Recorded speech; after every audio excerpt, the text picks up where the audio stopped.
আসসালামু আলাইকুম বন্ধুরা, কেমন আছেন? আমিও আল্লাহর অশেষ মেহেরবানিতে ভালোই আছি। বন্ধুরা, আজ রান্না করে নিলাম আলু আর বড়া দিয়ে একটা চচ্চড়ি। এটা আমি 2টা ডিম দিয়ে আর বেসন দিয়ে করে নিয়েছি। এটা সাদা ভাত এবং রুটি ও পরোটা দিয়ে খাওয়ার মতো একটা তরকারি। বন্ধুরা, চলুন আমরা রান্নার পুরো প্রসেসটা দেখে আসি। সব উপকরণগুলো বলে ঢেলে নিব। প্রথমে দিয়ে দিলাম 2টা ডিম, তারপর দিয়ে দেব পেঁয়াজ আর মরিচ কুচি,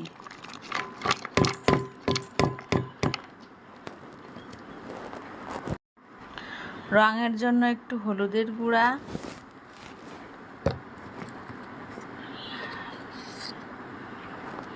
একটু লাল মরিচের গুঁড়া,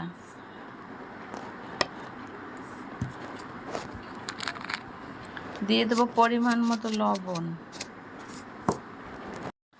এবার দিয়ে দেব বেসন। এবার সব কিছু একত্রে মিশিয়ে নেব। এখানে কোনো পানি দেওয়া যাবে না, ডিমে যতটুকু হবে ততটুকুই করতে হবে। এই তো আমার মাখানো কমপ্লিট হয়ে গেছে। এবার তেল গরম করে ভেজে নেব। এই তো কড়াইয়ে তেল দিয়ে নিয়েছি, এখন গরম হলে দিয়ে দেব। তেল মনে হয় গরম হয়ে গেছে।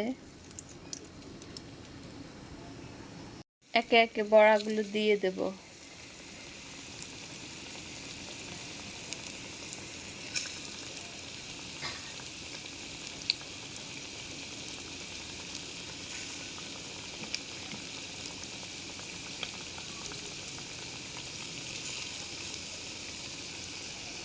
এবার একটু উল্টে দেই।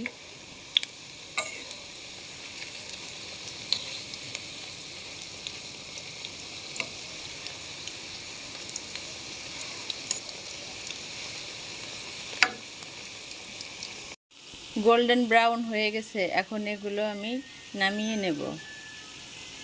এবারে চুলায় কড়াই বসিয়ে দেব। কড়াইয়ে দিয়ে দেব পরিমাণ মতো তেল।